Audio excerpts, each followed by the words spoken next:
வணக்கம் மக்களே, நான் உங்கள் மார்க்கெட் பையன் பேசுகிறேன். இன்றைக்கி காலையில் வழக்கம் போல் மார்க்கெட்டுக்கு போய் நம்ம கடைக்கு காய்கறி வாங்கலாம் அப்படின்னு சொல்லிட்டு வண்டி எடுத்துகிட்டு கொஞ்சம் தூரம் தான் மக்களை போனேன். அதுக்குள்ளே ஒரு சம்பவம் ஆயிடுச்சு.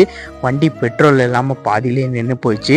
அதுக்கப்புறம் வண்டியை தள்ளின்னு போயிட்டு பெட்ரோலை போட்டு திருப்பி மார்க்கெட்டுக்கு போயிட்டு காய்கறி வாங்குறதுக்குள்ளே நான் பட்ட வேதனை இருக்கே அந்த கடவுளுக்கு தான் தெரியும் மக்களே.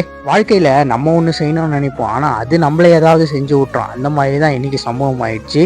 காலையில் சீக்கிரம் போயிட்டு சீக்கிரம் வந்தெல்லாம் நினச்சேன். நான் லேட்டாக போயிட்டு லேட்டாக வரா மாதிரி ஆகிப்போச்சு.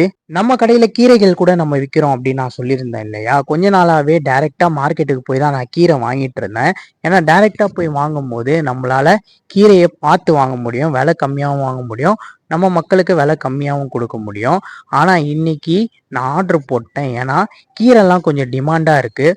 ஸோ அதனால் கீரை கடைக்கு கால் பண்ணி டைரெக்டாகவே ஆர்டர் போட்டேன். ஸோ அவங்களும் வந்து அனுப்பிச்சி விட்டாங்க. ஒரு வாரமாகவே பார்த்தீங்கன்னா நான் போகிற டைமிங்கில் சிறுகீரைலாம் கிடைக்கிறது ரொம்பவே கஷ்டமாக இருக்குது. கீரையும் நல்லா இருக்க மாட்டேங்குது. அதனால தான் இன்றைக்கி காலையில் சீக்கிரமாக கால் பண்ணி ஆர்டரை வந்து போட்டேன்.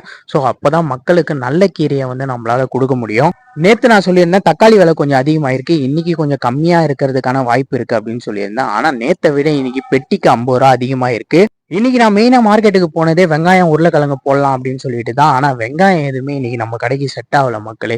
ஸோ வெங்காயம் லோடு வந்து ரொம்பவே கம்மியாக தான் வந்து இருந்துச்சு. ஆல்ரெடி நம்ம கிட்ட வெங்காயம் ஸ்டாக் இருந்ததால வெங்காயம் போடல, உருளைக்கிழங்கு மட்டும் போட்டேன். 2 நாளாக பார்த்தீங்கன்னா வெண்டைக்காவோட விலை ரொம்பவே சீப்பாக இருக்குது அப்படின்னு நான் சொல்லியிருந்தேன் இல்லையா. ஆனால் இன்னைக்கு பார்த்தீங்கன்னா விலை கொஞ்சம் ஏறி இருக்கு மக்களே. என்னடா காரணம் அப்படின்னு கேட்டால் வெண்டைக்காயெல்லாம் பார்த்தீங்கன்னா ஓணம் பண்டிகைக்காக கேரளாக்கு எக்ஸ்போர்ட் ஆகுதான்.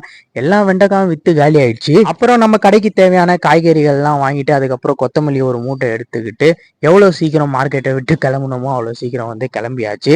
இன்னைக்கான மார்க்கெட் அப்டேட்ன்றது நேற்றை விட இன்னைக்கு விலை கொஞ்சம் அதிகமாக தான் இருந்துச்சு. வெண்டைக்காய்லாம் நான் சொன்ன மாதிரி கொஞ்சம் டிமாண்டாக தான் இருந்துச்சு. ஸோ நாளைக்கான அப்டேட்டை நாளைக்கு வீடியோவில் வந்து பார்க்கலாம். இந்த வீடியோ உங்களுக்கு பிடிச்சிருந்தா லைக் பண்ணுங்கள், நம்ம சேனலை மறக்காமல் சப்ஸ்கிரைப் பண்ணிக்கோங்க. அப்போ தான் இந்த மாதிரி இன்ட்ரெஸ்டிங்கான வீடியோஸ்லாம் உங்களால் பார்க்க முடியும்.